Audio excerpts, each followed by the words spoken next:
Here's the latest audio research news from the transmitter. The Secretly Awesome Side of a Teaching Career by Katie Moyes. During her postdoctoral work at Columbia University, Suzanne Wood loved organizing journal clubs and teaching her peers how to code. I was often focused on things that were more adjacent to teaching than research, she says. So when she saw a job ad for a teaching professor position at the University of Toronto, she jumped at the opportunity. Wood, associate professor, teaching stream at the University of Toronto, now applies her research on learning and memory in education to inspire the next generation of scientists. This interview has been lightly edited for length and clarity. The transmitter. What do you love about teaching? Suzanne Wood. Developing a new course can be really exciting and invigorating. Asking, what resources am I going to bring into this class? What texts? What new research do I want to learn about so the students learn about it too? And we can all talk about it? I also really enjoy getting students to talk in class, and that's getting harder to do. Coming up with creative ways to keep students engaged and help them grow their confidence in public speaking is a fun challenge. I also find a lot of joy in helping students connect what they're learning to real life. TT. What's a typical work week for you? SW. In a typical semester, I teach a second-year course on learning and plasticity with about 200 students, a third-year course on the neurochemical basis of behavior with about 50 students, and a fourth-year seminar with about 20 students. Most recently, I taught a seminar on addiction that pulled together basic and clinical neuroscience. Teaching typically makes up about 80% of a teaching professor's workload. Service, such as committee work inside and outside the university, makes up the rest. Right now, I'm an associate dean, so I have a reduced teaching load. I spend 4 days a week in the dean's office and the other day in the psychology department teaching my seminar. TT. Were you always interested in teaching? SW. I did my undergraduate degree in classical languages, Latin and Greek at the University of California, Berkeley. It was a winding road to my PhD in psychology at the University of California, San Diego.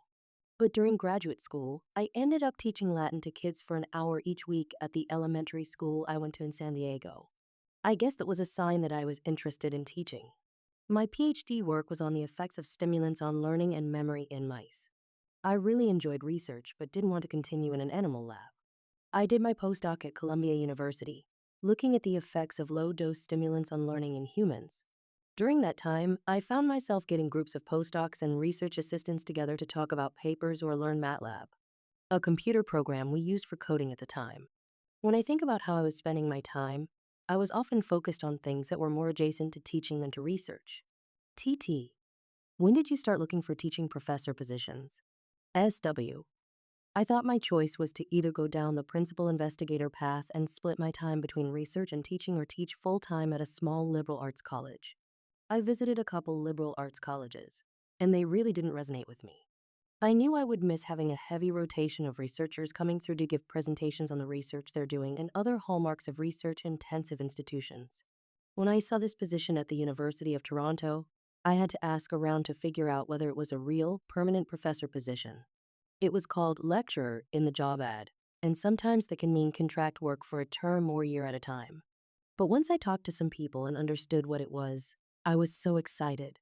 The thought of having a job where I could focus on teaching rather than trying to fit it into spare time outside of the lab really resonated with me.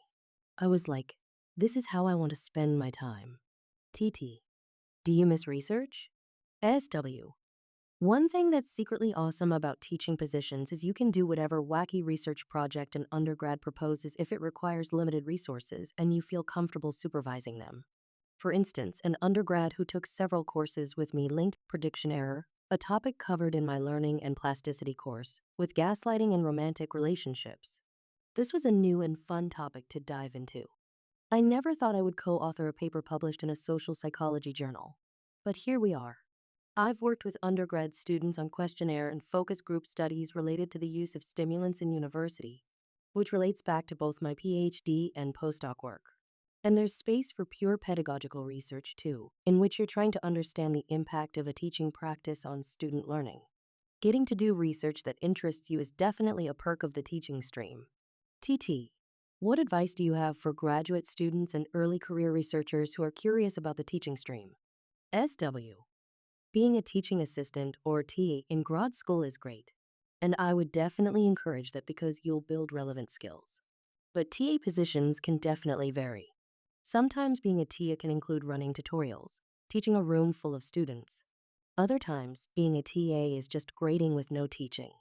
Either way, being a TA is very different from being an instructor.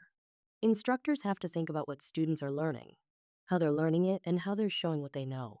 It's also a lot like being a manager, making sure things are running smoothly for students and your TAs. A lot of the work happens up front in planning the course and all the assessments and predicting and issues that could arise. And then, of course, you have to be comfortable speaking to large groups of students. Talk to people in teaching stream positions to figure out if it feels like a good fit for you.